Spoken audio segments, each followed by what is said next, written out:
मैं हिंदू किंतु आजान शुनी मोर बहुत बेसी ভাল লাগে। मुझे अजान की आवाज बहुत पसंद है। जेतिया आजानर शब्द शुना पाओ तेते मोर गार नोम ठिय हो जाए। जब भी अजान होती मेरे रोंगटे खड़े हो जाते। 2 मिनिटर आजाने आत्माक पवित्र करि तुले। किछुमान मानुहे कय आजाने आमाक टुपनि डिस्टार्ब करे। और सोनू जी बोलते कि अजान की आवाज हमारी नींद खराब करती है।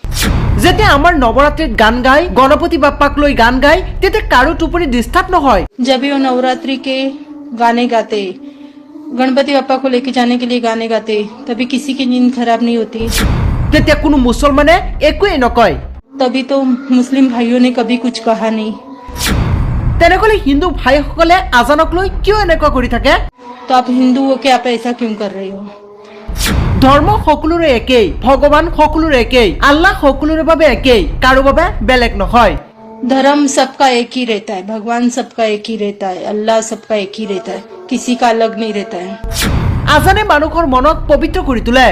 आजानक লৈ কিহৰ ইমান প্ৰব্লেম আপোনালোকৰ? आजाने आत्माक पवित्र কৰি তোলে। अजान जब भी होती है मन को पवित्र करके रख देती है। अजान मेरे रोंगटे खड़े कर देती है। तो सोनू जी आपको क्या प्रॉब्लम है अजान से? अजान 2 पल की होती है लेकिन आत्मा पवित्र करके रहती है। হয় এগৰাকী হিন্দু মহিলাৰ এই ভাষ্য সামাজিক মাধ্যমত অতিকৈ ভাইৰেল হৈ পৰিছে। এই ভিডিঅ'টি য'ত দেখিবলৈ পোৱা গৈছে এগৰাকী হিন্দু মহিলাই আজান সম্পৰ্কে এনে মন্তব্য কৰিছে, যিটো ভিডিঅ' ধুমুহাৰ গতিত ভাইৰেল হৈ আছে। আপুনিও ভিডিঅ'টো শ্বেয়াৰ কৰি দিয়ক আৰু সকলোকে চাবলৈ সুবিধা কৰি দিয়ক।